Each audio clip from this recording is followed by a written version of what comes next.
Ganyan.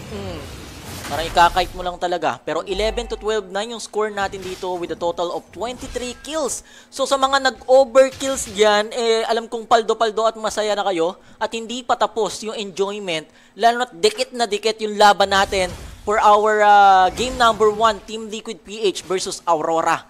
And eto na yung Lord. Ito na partner, yung pangatlong Lord dito. Ito na yung magdidikta ng Ng laban. ng laban. Kung sino yung lalamang. Pero Renny J, Conceal play coming from Renny J. wala. Hindi na ipipilit pa. Parang nag-conceal dito yung yung Aurora dahil nakita nila si Benny na nagde-depend sa taas, no.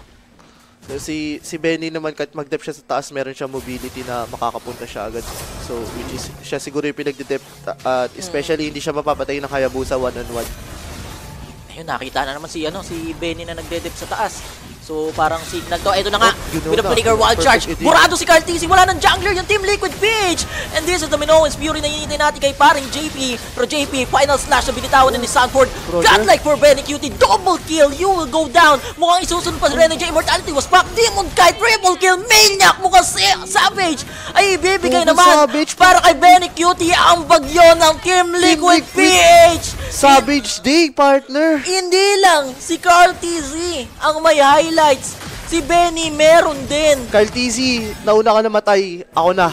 Ako na. Ibigay mo na sa akin ang corona. Ibigay mo, kaya ko rin sumabage. Grabe naman. Benny Cutie, 4v5 yung laban. Paring Jeff.